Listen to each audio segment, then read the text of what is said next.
자, 오늘은 가정에 대해서 말씀을 나누도록 하겠습니다. 특별히 예수를 믿는 그리스도인의 가정이 어떠하며 또 어떠해야 하는가, 그 특징적인 것들을 생각해 보겠는데요. 가정에 관한 성경의 가르침들은 상당히 심오하고 깊이가 있습니다. 그래서 이 짧은 시간에 그 모든 것들을 다 다룰 수는 없고요. 한두 가지를 중심으로 해서 우리가 말씀을 생각해 보도록 하겠습니다. 여러분, 가정 그러면 여러분 뭘 이제 연상하십니까? 가정 그러면 따뜻한 거, 어떤 즐거운 거, 편히 쉬는 곳, 이런 것들이 연상이 되시죠. 밖에서 힘들게 일하다가 집에 들어가면 너무너무 편하죠. 밖에서 사람들 만나고 사람들 앞에서 격식 갖추고 예의 갖추고 이런저런 어떤 일을 처리하다가 집에 들어가면 너무 편하죠. 누가 뭐라고 하는 사람도 없고. 물론 그렇습니다. 그 가정이라는 것은 우리의 쉼의 터전이고 또 재충전할 수 있는 그런 안식처이기도 합니다.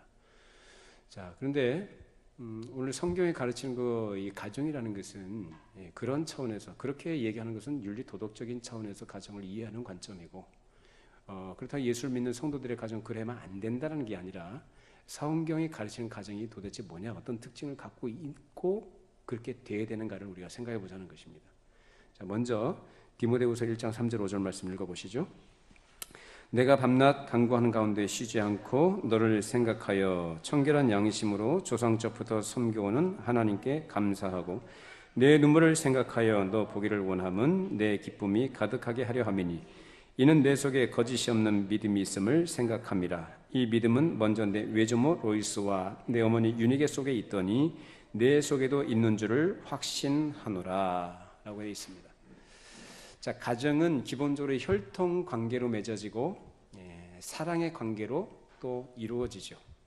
그러니까 혈통과 이 사랑이라는 것이 보통 일반적인 가정의 어떤 요소라고 할 수가 있습니다. 그 근간이 바로 부부 관계와 부모와 자식 관계로 이루어지죠. 그것을 가정이라 그렇게 얘기를 합니다. 자, 그런데 바울이 지금 우리가 읽었던 이 디모데의 가정을 예를 들어서 그 가정의 특징을 말하는데, 여기서 부계를 말하지 않고 외조모 그리고 어머니 그 아들 디모데 이렇게 모계 쪽으로 이 가정에 대해서 이렇게 그 특징을 설명을 합니다. 자, 그것은 곧 동일한 믿음이 어머니의 계통으로부터 이어져 내려온 것을 가르치는 거죠.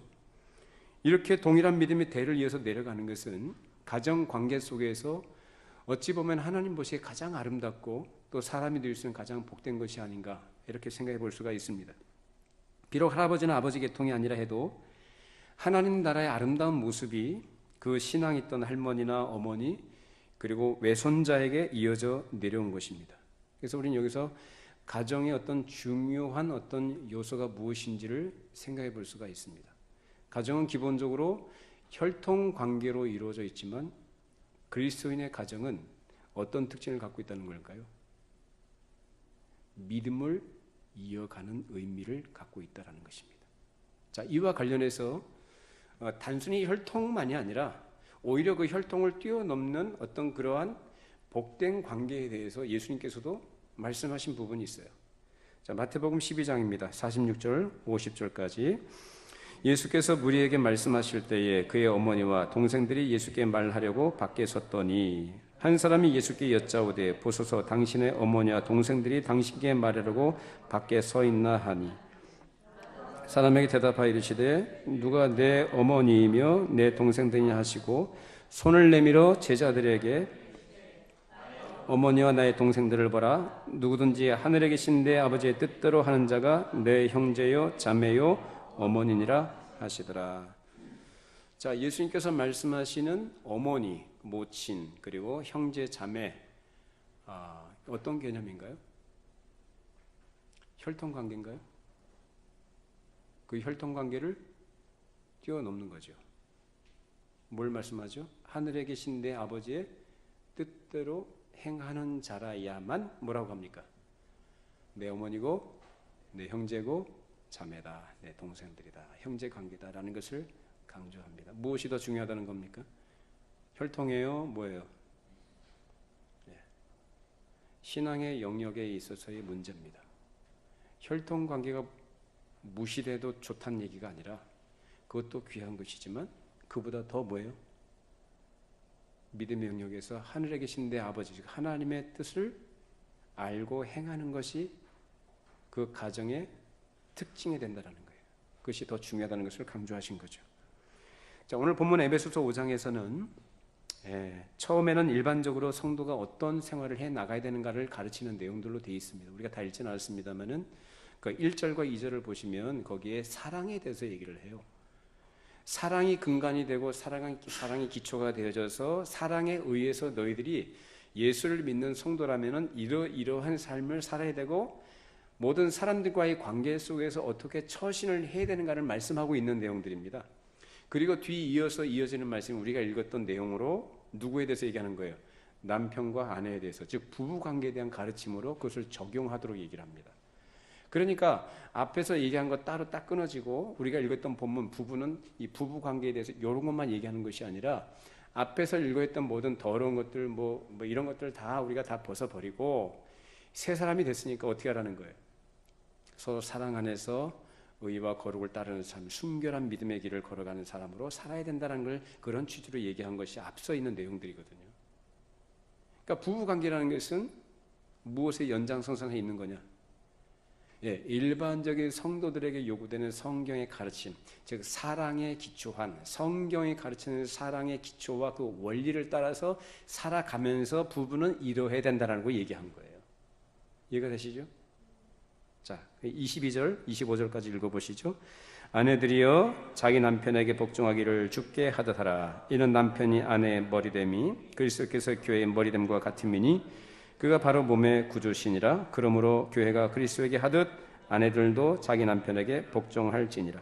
남편들아 아내 사랑하기를 그리스도께서 교회를 사랑하시고 그 교회를 위하여 자신을 주심같이 하라. 자, 여기서 부부에 대한 가르침으로 이제 이어져서 적용토록 하는 것이 뭐냐면은 이 두 가지 핵심적인 것을 가르쳐요.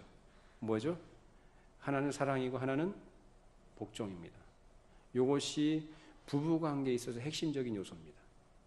사랑과 복종이에요. 첫 번째로 남편 된 사람은 아내를 사랑하되 어떻게 사랑하라고 해요?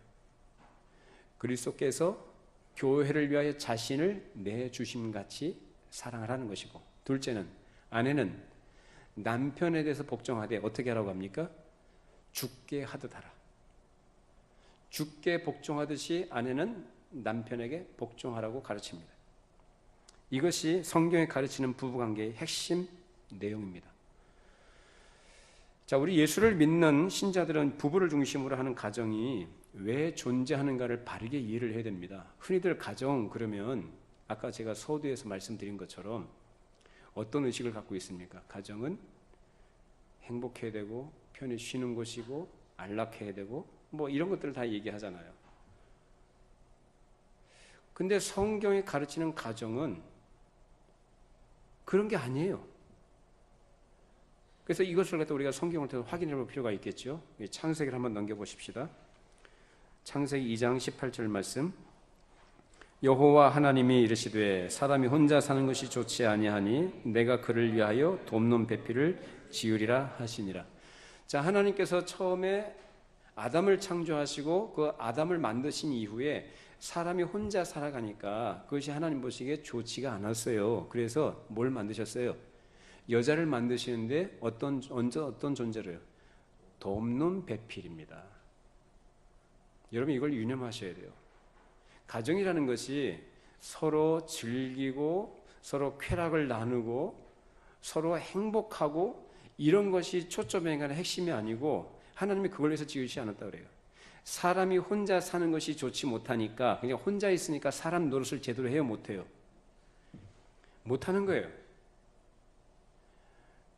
그러니까 남자 혼자 사니까 밥도 못 해먹고 반찬도 못 해먹고 그러니까 제대로 못 산다 그 얘기하는 게 아니라 하나님이 아담을 왜 만드셨습니까? 뭘 위해서 만드셨죠? 행복하라고 만드셨어요? 하나님께서 그에게 맡겨주신 사명을 감당하도록 만드신 거죠. 근데 혼자서는 그걸 제대로 감당하기가 어때요? 어렵단 말이에요. 힘들어요. 부족함이 많아요. 그래서 그런 차원에서의 돕는 배필입니다. 무엇하라고요? 하나님께서 맡겨주신 사명을 잘 이루도록 하는 일에 돕는 자로서의 역할입니다. 그 이상도 그 이하도 아닙니다. 그 여성분들은 그런 의미에서 이 가정에서 자기의 위치와 역할을 잘 이해를 하셔야 돼요. 그리고 그의 연장선상에서 우리 예수를 믿는 성도라고 한다면 그 예수 믿는 성도의 가정은 어때야 되는가라는 것에 대한 바른 이해를 또한 가지셔야 되는 거죠. 자, 돕는 배필로 지음을 받은 여자는 이제 그 지음을 받은 목적대로 그 역할을 해야 되는데, 그리고 그 역할을 해 나갈 때 일방적인 것이 아니라 서로가 피차간에 복종하는 것이 대원칙입니다. 자, 여자에게 복종하라고 했으니까 이제 무조건 복종해야 된다, 그거 말하는 게 아니라 피차 복종하라는 말씀이, 그래서 우리가 읽었던 본문 앞서서 그것이 언급이 되고 있어요. 자, 5장 17절부터 21절까지 읽어보시죠. 그러므로 어리석은 자가 되지 말고 오직 주의 뜻이 무엇인가 이해하라. 술 취하지 말라. 이는 방탕한 것이니 오직 성령으로 충만함을 받으라. 시와 찬송과 신령한 노래들로 서로 화답하며 너희의 마음으로 주께 노래하며 찬송하며 범사의 우리 주 예수 그리스도의 이름으로 항상 아버지 하나님께 감사하며 그리스도를 경외함으로 피차 복종하라. 이 말씀은 하나님께서 가정 단위에 주신 말씀입니다. 어리석은 자가 되지 말고 오직 주의 뜻이 무엇인가 이해하라는 거예요. 주의 뜻이 뭐냐라는 거예요. 그러니까 아무 생각 없이 살아가는 게 아니라, 그것이 바로 세상 사람들과 같이 방탕하거나 술 취한 것으로 표현된 자기 욕심을 따라 사는 것, 자기 만족을 추구해 나가는 것, 자기 마음대로 삶을 영해 나갈 수 있다고 생각하는 그런 자리에서 벗어나서 하나님의 뜻이 무엇인지 이해하라는 겁니다. 여러분, 사람이 술 취하고 방탕하는 거 왜 그래요? 그 하나님의 뜻을 따라 살아가는 겁니까? 무엇을 위해서 살아가는 겁니까? 그 하나님의 뜻하고는 전혀 관계없죠. 오히려 하나님 뭐라고 하십니까? 성령으로 충만함을 받으라고 합니다. 성령으로 충만하라고. 성령 충만이 뭐예요? 성령 충만. 어떤 환상을 보고 엑스타시를 경험하는 게 성령 충만이에요? 이상한 거 보는 게 성령 충만이에요? 하나님 말씀에 순종하는 것이 성령 충만입니다. 성령님은 그것을 위해서 우리 안에 내주하십니다. 믿으십니까? 성령으로 충만하면 누구 뜻을 따라 살아가요? 자기 뜻을 따라가요? 하나님 뜻을 따라가요? 하나님 뜻 따라가죠.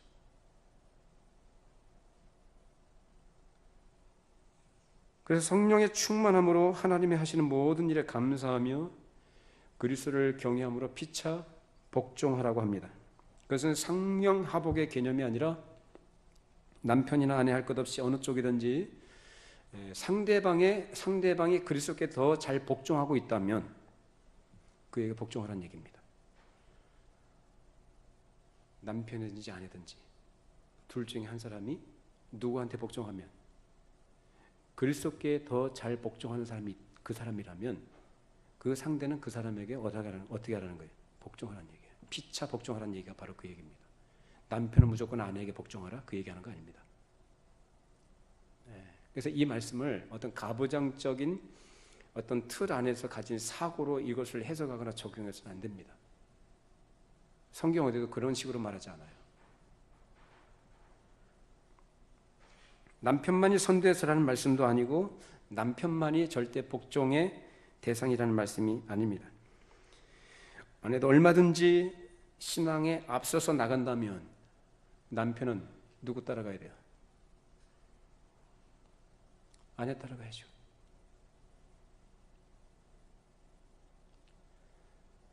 아내가 남편보다 신앙이 더 월등하거나 더 앞서간다면 남편은 그 아내를 따라가는 것이 성경이 가르치는 거예요. 남자들은 자존심 상해할 거 없습니다.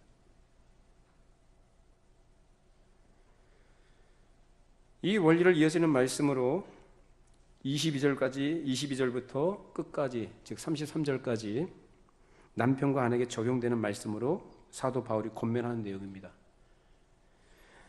남편은 아내 사랑하기를 그리스도께서 교회를 사랑하신 것 같이 하고, 또 아내가 남편에게 복종하기를 교회가 그리스도께 복종함 같이 하라는 것이 그 핵심입니다. 그것은 동일한 양과 동일한 수준의 사랑과 복종을 말하는 것이 아니라 동일한 질로서의 사랑과 복종을 말하는 것입니다. 무슨 말이냐면, 그리스도께서 교회에 베풀으신 그 사랑이라는 것이 질이 어떤 것입니까? 그 사랑의 질. 자, 우리는 정말 더럽고 추한 존재들 아닙니까? 하나님 앞에 반역죄를 지어서 하나님으로부터, 그 생명으로부터 벗어난 자리로 끊어져 있는 자들 아닙니까? 망가질 대로 망가져 있죠. 망가질 대로 망가져 있는 특징이 뭐냐면은 자기 주장하는 거예요. 자기 고집 부리는 것이고, 자기 만족과 자기 욕심을 따라 살아가는 것이고, 자기 자존심과 명예를 그 무엇보다 더 높이는 것이 바로 인간의 죄된 모습들입니다. 자, 그러면 그리스도께서 그러한 존재들에 대해서 어떻게 대접을 하셨어요?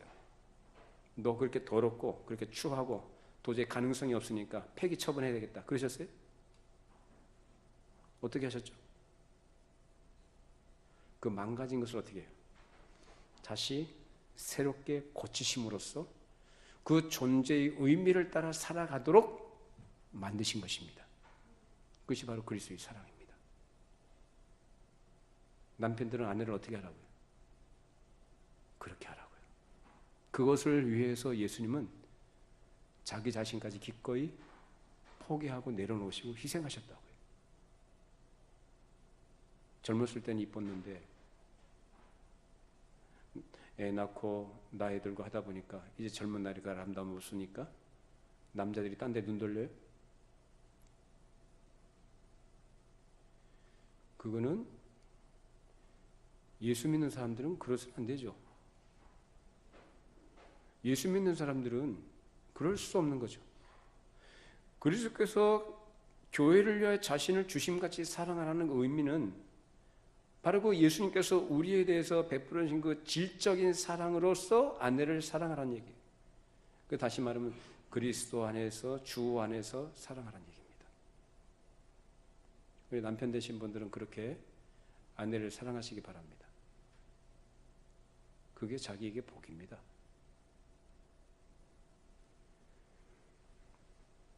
그런 방향을 지닌 사랑을 남편은 아내에게 주도록 권면하고 있는 것입니다. 또 아내는 교회가 그리스도께 복종하는 것과 동일한 질의 복종을 해야 된다는 것을 말하고 있습니다. 그것은 곧 그리스도의 거룩한 명령과 지도와 인도에 대해서 복종한다는 것이지, 남편이 무슨 말을 하든지 남편이 무슨 짓을 하든지 거기에 무조건 맹목적으로 복종하라는 가르침은 전혀 아닙니다. 그리스도 안에서, 주 안에서의 의미를 가집니다. 자녀들아, 주 안에서 너희 부모를 순종하라. 주 안에서 너희 부모를 공경하라 라고 하신 것처럼 주 안에서입니다. 그리스도 안에서. 교회가 그리스도께 복종하는 것처럼 아내가 남편에게 복종하려면, 그러면 먼저 남편이 그리스도 안에서 아내를 지도하고 인도해야 되는 것이고, 거기에 따라서 아내는 교회적인 순종을 해야 되는 것입니다. 그래서 그리스도 안에서라는 것은 하나님의 거룩하신 뜻과 진리 안에서라는 얘기예요. 이것을 전제로 해서 아내는 누구한테요? 남편에게 복종하라고 말씀하고 있습니다. 가정은 원래 하나님께서 그의 형상을 따라서 지으신 그런 사람이 사명을 감당하도록, 그래서 하나님께서 남편을 먼저 지으시고 그 일을 함께 잘 이루어가도록 배필이 지어진 것으로 시작이 된 것이 바로 가정의 시작입니다. 혼자 있을 땐 가정이라고 안 해요. 그래서 배필을 지어주신 것부터 인류 최초의 가정 제도가 시작이 됐습니다. 그리고 그 가정이 가지고 있는 목표는 장차 이루어질 그리스도와 교회와의 이상적인 관계를 목표로 하는 것입니다. 그래서 이상적인 관계를 이 땅에서 예표적으로 보여주는 것이 바로 가정과 교회입니다. 그러므로 가정은 보이는 교회의 기초 단위로서 건실한 세포 역할을 잘 해야 되는 거예요. 가정이. 어떤 가정이요? 그리스도인의 가정들. 예수를 믿는 성도들의 가정은 교회의 근간을 이루는 기초 단위로서의 세포 역할을 잘 하시라 그 말입니다. 그것이 하나님의 거룩하신 뜻이에요. 그러니 믿는다고 하면서도 그 역할을 제대로 못하게 된다면 가정과 교회의 관계가 어떻게 되겠어요? 하나님의 뜻이 거룩하게 성취가 되겠어요? 안 되겠어요? 당연히 안 되죠. 그냥 겨우겨우 관계를 이어가는 아주 가난한, 아주 힘들고 좀 고단한 그러한 여정을 갈 수밖에 없어요. 물론 가정이라는 것이 어떤 교회의 교회됨의 어떤 독특한 측면들, 교회가 가지고 있는 특성들을 다 구현해내거나 그것을 드러낼 수 있는 것은 아닙니다. 물론 가정이 모형이긴 해요. 그러나 다 드러낼 수 있는 거 아니에요. 그 이유는 뭐냐면은 교회라는 것은 영원한 것이고 보편적이죠. 교회는 하늘에도 있고 이 땅에도 있죠. 영원하죠. 교회가 없어집니까? 영원 무궁토록 교회는 안 없어집니다. 이 지상에 있는 교회가 나중에 주께서 재림하실 때 나중엔 천상의 교회로 화하게 될 줄로 믿습니다. 거기에서 교회가 하는 일이 뭐냐? 우리의 구원자 되신 우리 영광 중에 계신 주님을 찬양하면서 주님의 영화로움을 즐거워하면서 살아가시라 교회가 할 일이에요. 교회는 영원해요. 그래서 교회의 머리가 누구예요? 예수님. 예수님께 붙어 있고 예수님과 연합되어 있기는 영원합니다. 그러나 반면에 가정은 어때요? 가정은 하늘에 있어요? 땅에 있어요? 이 땅에 있죠. 누구로 이루어져 있어요?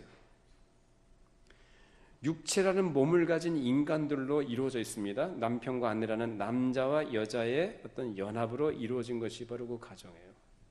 그렇기 때문에 한계가 있을 수밖에 없습니다. 그럼에도 불구하고 교회가 가지고 있는 독특성들을 그 특성들을 다 나타낼 수는 없지만 그 중에서 몇 가지 우리에게 성경이 가르치는 그 원리를 따라서 그것을 구현해낼 수 있고 그렇게 되도록 부름받은 것이 바로 가정이에요. 그 첫째로 뭐냐면 부부가 한 몸이라는 것입니다. 예수 그리스도와 교회가 일체를 이루었다는 사실을 이 세상의 어떤 단체나 어떤 모임도 그것을 구현해낼 수는 없어요. 그런데 유일하게 구현해낼 수 있는, 즉 예표적으로 보여줄 수 있는 것이 뭐냐? 무슨 관계일까요? 부부관계예요. 가정에서 남편과 아내가 한 몸을 이룬 줄로 믿습니다. 인격적으로, 정서적으로, 육체적으로 한 몸이 되게끔 하신 것, 아주 신비로운 거죠. 그것이 바로 교회와 그리스도의 관계가 그러함을 이 가정을 통해서 또 부부관계를 통해서 드러내도록 그렇게 돼 있다 그 말입니다.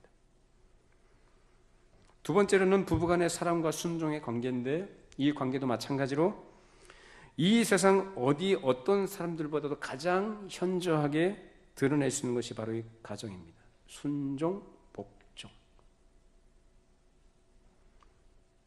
그래서 이 어떤 관계나 사랑보다도 이 가정에서의 부부의 사랑이 가장 순결하게 나타날 수 있는 것이고 순종의 모습이 가장 분명하게 드러나 보일 수 있는 것이 바로 가정이다라는 거예요. 그래서 결혼하기 전에 이제 청춘 남녀가 이제 연애를 하지 않습니까? 그럼 연애할 때 사랑이 더 뜨거워요? 결혼하고 나서 사랑이 더 뜨거워져요? 여러분들은 그런 경험이 없으신 거예요? 왜들 이렇게 다 꿀먹은 벙어리신 거예요? 결혼하기 전에 사랑이 뜨거워요? 결혼하고 나서 사랑이 더 깊어지고 뜨거워요? 만약에 젊은 사람들이 예수를 정말로 제대로 믿는 사람들이라고 한다면 결혼하기 전에 연애할 때보다도 결혼한 이후에 그 사랑이 더 깊어지고 더 풍성해지는 것이 정상적인 것입니다. 제가 경험해 보니까 그런 것 같아요. 제가 경험해 보니까 근데 흔히들 결혼은 연애의 무덤이라는 말들을 하는 사람들이 있어요. 그건 무슨 말입니까? 언제가 더 좋았다는 거예요? 연애할 때가 더 좋았다. 그건 좀 착각하는 거죠. 연애할 때는 애인이 남자친구가 그렇게 공주대하지 해주고 집까지 바래다주고 그렇게 해줬는데 결혼하고 나니까 돌변했다 이런 얘기들 많이 하잖아요.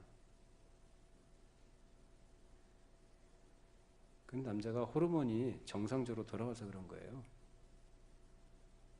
그게 정상입니다, 정상. 그런데 젊었을 때 결혼하기 전에 어떤 그 연애 감정과 달리 결혼한 이후에는 그런 감정에 의해서 결혼의 어떤 사랑의 어떤 만족감을 누리는 게 아니라 인격적인 어떤 성숙과 그 깊어짐으로 인한 만족감들이에요. 이게 사랑이 더 깊어지는 거죠. 이걸 모르고 그래서 뭐 결혼은 뭐 연애의 무덤이다 뭐 이런 식으로 얘기하는 건 이 사랑이라는 것에 대해서 잘 모르는 사람. 그러니까 피상적으로 수박 거달기식으로 저 사람이 더 이뻐 그리고 더 멋져 수입이 더 많아 굉장히 성격도 괜찮아 이런 외적인 어떤 조건들과 어떤 자기의 호흡 불호를 따져가면서 그것이 들어맞을 때에 그것을 좋아한다 사랑한다 이렇게 표현하는데 안 그래요. 그런 거는요 3년을 못 갑니다. 정상적인 믿음을 갖고 있는 사람은 그래서 가정을 이루게 되면 연애할 때보다 더 사랑이 깊어지고 더 성숙해집니다. 이런 사랑의 관계뿐 아니라 순종의 관계도 이 가정에서만큼 잘 발휘될 곳도 이 세상에 없습니다. 요즘 과거와 달리 여성 인권이 많이 향상이 됐죠. 그래서 뭐 예전에는 뭐 여성 해방 운동 뭐 이런 것도 많이 있었고 여권 신장 운동 뭐 여러 가지 운동들이 많이 있었어요. 물론 과거에 여성분들이 남성에 비해서 상대적으로 어떤 차별을 받는다든지 또 인권을 무시당하는 어떤 그런 일들을 대접을 많이 받다 보니까 그런 것들이 본물 터듯이 나온 것은 충분히 납득할 만하고 이해가 돼요. 그러나 그것을 빌미로 해서 성경이 가르쳐 주신 이 질서마저도 무시하는 것은 그 본질을 호도하는 것입니다. 아내가 남편에서 복종하는 것은요 하나님께서 세우신 대원칙이고요 이것은 망고불멸의 진리입니다. 여성분들이 이 말씀 들으면은 조금 부담이 될 수도 있고요 흔쾌히 동의가 안 하고 싶으실 수도 있겠어요. 그러나 이것은 하나님이 세우신 질서를 여러분이 믿음으로 받으시기를 바랍니다. 누구한테 복종하는 거예요? 아내는 남편에게 복종하는 거예요.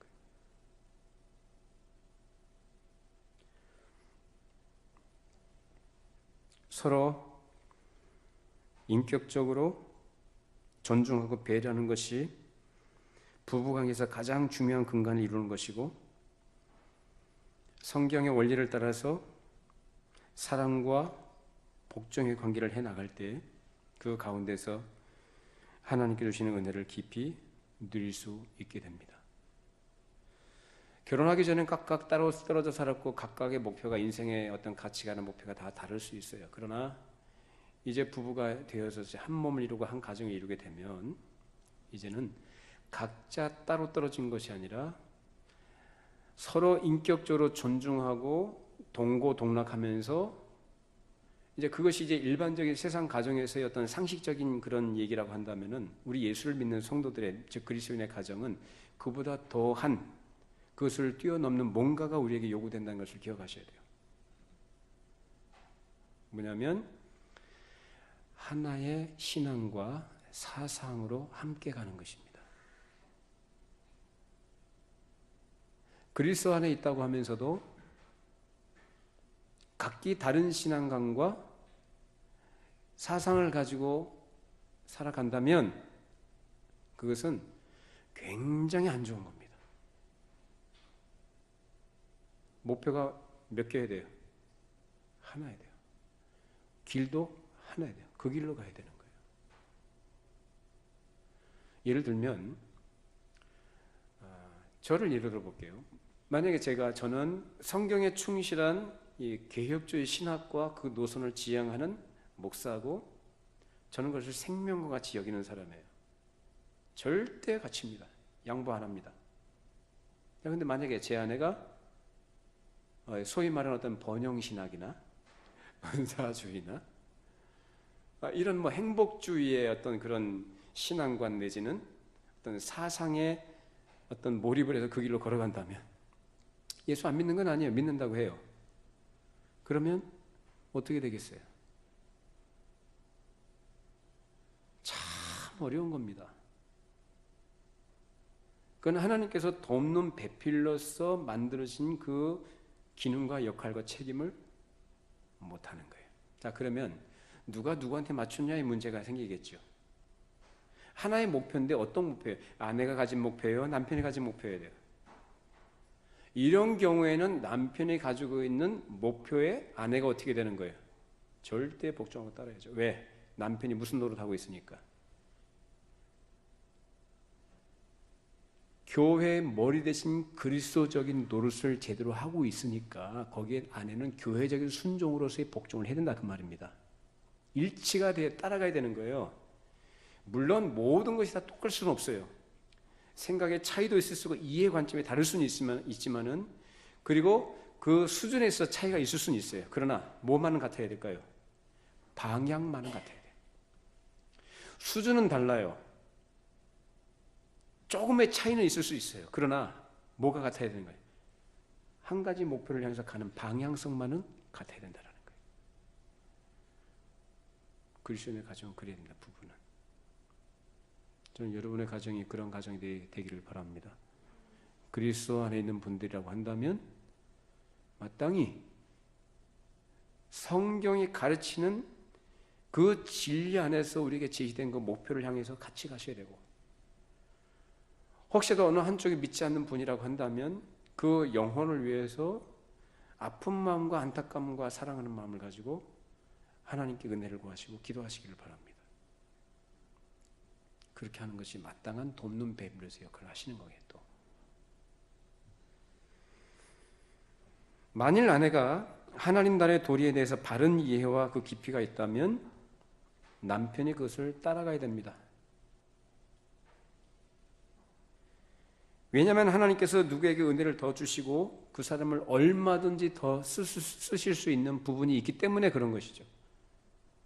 성별로 여자니까 어디서 여자가, 이거는 성경적인 태도가 아니에요.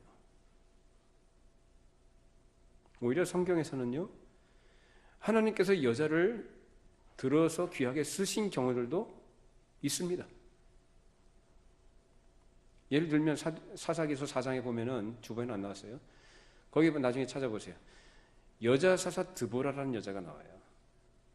그 드보라라는 여자를 하나님께서 선택하시고 불러내셔서 이스라엘 백성들을 가나안 왕 야빈과 시스라의 손으로부터 건져내시는 일을 하게 합니다. 그러면 남자들은 따라가야 돼, 말아야 돼요? 여자분들은 지금 눈이 동그래졌습니다. 이게 소망의 말씀이다.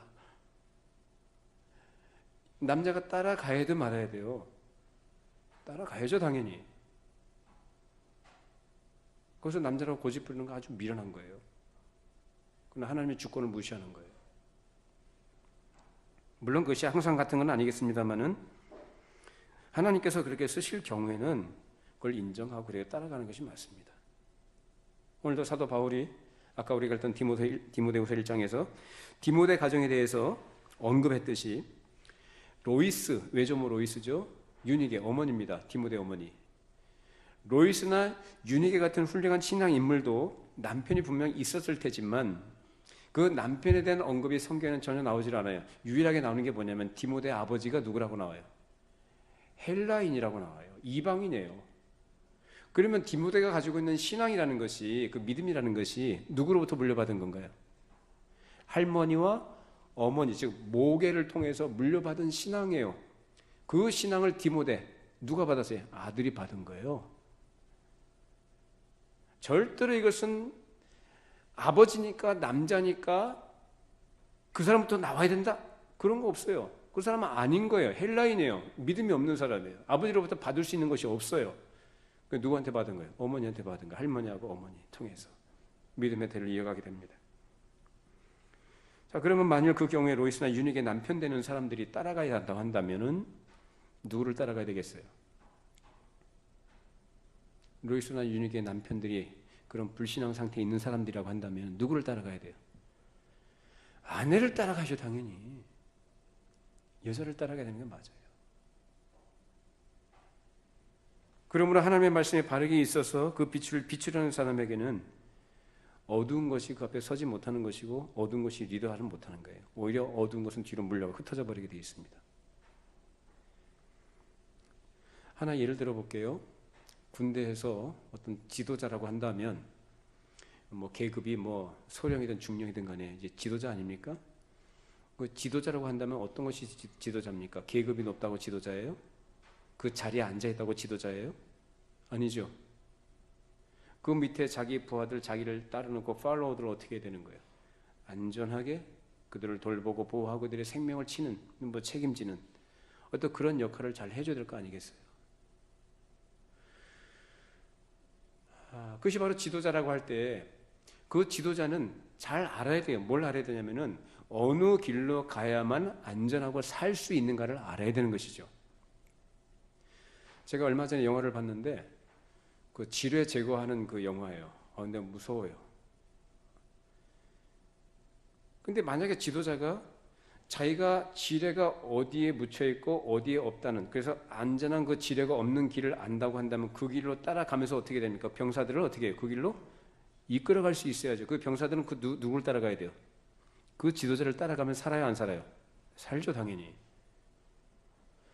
자, 그런데 병사들이 말 안 듣고 지도자 말 안 듣고 자기 멋대로 가겠다고 한다면 어떻게 될까요?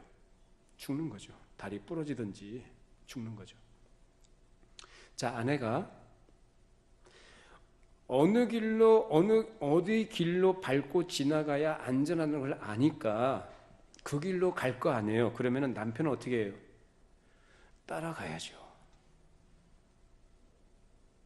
쥐레밭으로 인도하겠어요, 아내가? 그럴 수는 없는 거죠. 사랑하니까 사랑하는 남편을 바른 길을 이끌어가기 위해서 이 길로 가야 됩니다라고 얘기를 하면 남편은 거기 따라가야 되는 거예요. 그런데도 불구하고 남편이 그래도 내가 남자니까 내가 가장이니까 내 말을 들어야지 고집 부리면서 너 나 따라와, 당신 나 따라와 그러면서 끌고 가면 어떻게 돼요? 둘 다 죽는 거예요. 그렇지 않겠습니까? 그건 상식적인 얘기죠. 그래요, 안 그래요? 여러분 이거 잘 들어보세요. 이거는 생명에 관한 문제고 진리에 관한 문제입니다. 단순하게 남편에게 불순종하고 불복종하라 그런 얘기하는 게 아니고 잘 이해를 하세요. 이건 너무나 상식적인 얘기예요. 그리고 더군다나 이것은 세상에서 그것도 상식적으로 얘기되는, 여러분 다 동의를 하셨고 고개를 끄덕이고, 이거는 교회를 안 다니는 누가 들어도 이런 예를 얘기하면은 다 수긍할 수 있는 얘기예요. 그렇다면 하나님 나라에서는 더더군다나 더 그래야 되지 않겠어요? 왜? 그것은 영원한 생명의 문제고 구원의 문제이기 때문에 그렇습니다.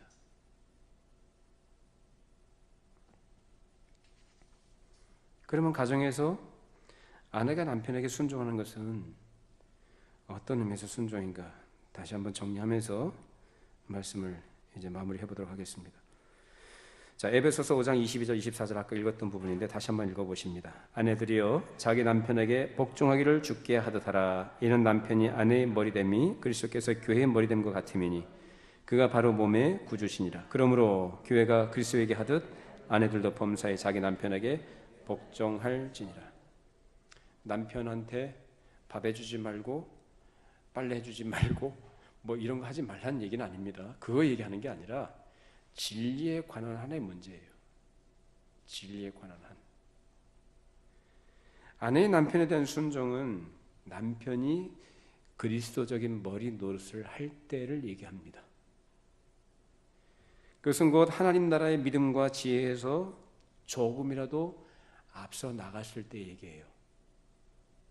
그렇지 않다면 의미 없죠. 어떤 경우에 남편은 시원찮고 별 볼 일 없는데 아내가 훌륭한 경우라면 어떻게 해야 될까요? 어떻게 되겠습니까? 그런 어떤 경우가 아니라 그런 경우가 요즘 많죠. 남편은 시원찮고 아내가 훌륭한 경우가 있어요. 어떻게 돼요? 남편이 따라가야 돼요, 말아야 돼요? 따라갈 수도 있죠. 항상 그런 건 아니죠, 만사가.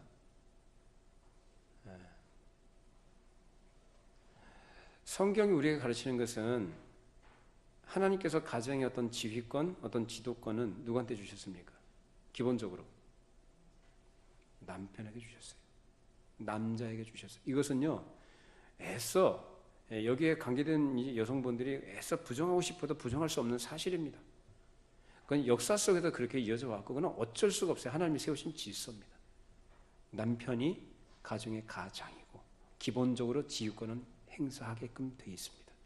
그러나 어떤 경우에 진리에 관한 한, 복음에 있어서 이 문제, 신앙의 문제에 있어서 그 남편이 그리스도적인 위치에서 그 역할을, 머리노릇을 제대로 할 때에 거기에 복종하시라는 말씀이에요. 그렇지 않다면 복종해서는 안 되죠. 아까 예를 든 거예요. 지뢰반 얘기한 거예요.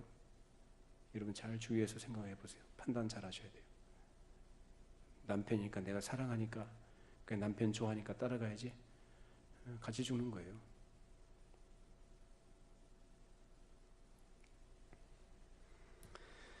자, 우리 고린도전서 14장 33절 35절 말씀입니다. 하나님은 무질서의 하나님이 아니시오 오직 화평의 하나님이시니라. 모든 성도가 교회의 삶과 같이 여자는 교회에서 잠잠하라. 그들에게는 말하는 것을 허락함이 없나니 율법에 이른 것 같이 오직 복종할 것이요 만일 무엇을 배우려거든 집에서 자기 남편에게 물을지니 여자가 교회에서 말하는 것은 부끄러운 것이라. 자, 이것은 이제 가정에서, 교회에서 여자의 여성분들에 대한 어떤 권면의 말씀이고 가르침입니다. 자, 남자에 대해서, 남편에 대해서 복종하라, 순종하라 라는 그 취지로 말씀하신 건데, 이것은 어떤 정상적인 그런 관계 속에서의 얘기예요. 정상적인 관계 속에서. 성경은 어느 곳에서도 남편과 아내를 우열의 관계로 말하지 않아요. 어떤 관계로 얘기합니까? 서로 인격적으로 동등한 관계로 얘기하고 질서와 역할의 문제로 얘기를 합니다. 그럼 남자들은 여자들이 하는 일을 하면 되는가요? 안 되는가요? 이렇게 얘기하면 요새는 또 성차별이라고 또 난리를 쳐요. 근데 분명히 정해져 있잖아요. 역할 분담이라는 차원에서 정해져 있잖아요. 남편이 집에서 밥하면 돼요, 안 돼요? 여자분들 얘기해 보세요. 남자는 집에서 밥하면 돼요, 안 돼요? 설거지하면 돼요, 안 돼요? 되죠. 그 자존심 상할 문제도 아니고, 아니 그리스도께서 교회를 위해서 자신을 내주신데 설거지 못해요? 밥 못해요? 청소 못해요? 빨래 못해요? 빨래 넣는 거, 개는 거 못해요? 왜 못해요? 다 해야지. 왜 해요? 사랑하니까. 그래요, 안 그래요? 근데 남자들은 고개를 안 끌어요. 저도 다 해요, 저도 가끔 한 번씩 밥도 하고, 제가 설거지도 하고, 제일 싫어하는 게 빨래 넣는 건데 그것도 한 번씩 해요. 하라고 시키면 해요. 너무 바빠. 여보 나 바빠서 그냥 가? 그럼 어떻게 하루 종일 그런 세탁기에 넣어놔요? 어떻게 해야 돼요? 꺼내서 널어야죠. 그러니까 이런 거 가지고 전통적 가부장적인 어떤 그 제도와 그 틀 하에서 가지고 있는 어떤 그 개념과 인식을 가지고 남자 할 일, 여자 할 일 구분해서 해야 될까 하지 마라 이렇게 말하는 게 아니라, 누구를 사랑하니까? 아내를 사랑하니까. 저도 제 아내를 사랑하니까 제가 합니다. 좀 더 잘하고, 손에 물 묻히는 게 제가 안쓰러워서 제가 해요. 남자분들 아시겠습니까? 결혼하시면 꼭 그렇게 하셔요? 네? 결혼 안 하신 분들은? 그 이상한 사고가 이상해요, 이상해. 그게 아내를 사랑하는 거예요. 아내 좀 편하게 해주고 마음 편하게 해주고 아내가 좋아하는 것 좀 해주고 그런다고 자기 뭐 명예가 손상이 되겠어요? 자기 이름이 어떻게 되겠어요? 자기 위신이 깎이겠어요? 자존심이 상하겠어요?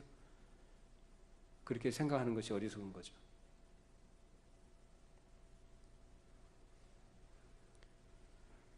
오늘 아까 읽었던 고린도서 14장에서 말씀하신 여자들에 관한 문제는 여자는 무조건 뭐 조용히 해라, 교회 잠잠하라 이렇게 말하고 있는데요. 이것은 물론 여자들이 교회에서 가르칠 수 없는 것은 아니지만 전제가 있습니다. 어떤 전제냐? 남자의 제가를 받은 이후에입니다. 남자의 제가를 받은 이후에 그런 경우에 허용이 됩니다만 그렇다고 해서 교회에서 지도자적인 역할을 하라는 얘기는 아닙니다. 돕는 배필이라는 아내의 위치와 같이 여성분들은 교회에서 뭘 하시는 거예요? 그런 의미에서의 역할과 직무를 수행하실 수가 있는 것입니다. 그렇다고 되지도 않는 사람이 남자라고 해서 덮어놓고 자기가 무슨 지도권을 행사해야 된다든지 그렇게 나서는 것도 우스운 얘기죠. 남자가 그리스도적인 위치에서 머리의 노릇을 제대로 하기 위해서 하나님의 은혜를 구하고 지혜를 구하고 책임감 있게 그 일을 해야만 되는 것입니다. 그래서 남자는 남자의 위치에서 그 역할을 잘 하셔야 되는 것이고 여성분들은 여성의 위치에서 그 역할과 책임을 지혜롭게 잘 감당하셔야 되는 거예요. 그래서 어디서 하십니까? 가정에서 하시라고요. 그렇게 할 때에 이 가정이 하나님의 은혜 가운데서 하나님의 평강을 누릴 수가 있습니다. 그리고 가정을 통해서 하나님께서 뜻하신 바 계획들이 아름답게 성취되는 열매를 맺게 될 줄로 믿습니다. 우리 모든 성도들 가정이 오늘 말씀을 잘 상고하시고 주의하셔서 지혜롭게 남편과 아내의 관계 하나님 앞에서 믿음으로 잘 감당하시고 사랑과 복종의 관계를 잘 이루셔서 하나님께서 영광을 받으시는 그런 가정들로 세워져 가고 이루어져 가기를 바랍니다. 기도하겠습니다.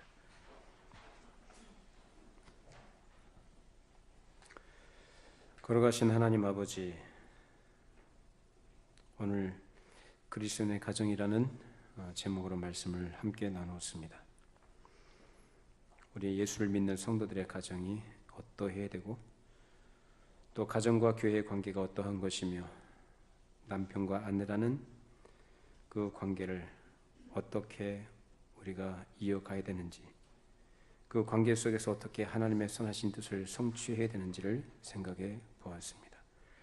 주님 우리에게 지혜를 주시고 겸손한 마음 주시고 또 하나님을 경외하는 그 믿음 안에서 주의 말씀의 교훈을 따라 가르침을 따라 아내를 남편들이 사랑하되 주께서 교회를 위하여 자신을 주심같이 그렇게 사랑하는 인격적인 사랑의 관계가 되게 해주시고 우리 아내들은 교회가 주께 복종하듯이 자기 남편에게 그렇게 지혜롭게 또 복종할 수 있는 겸손한 마음을 허락해 주시옵소서.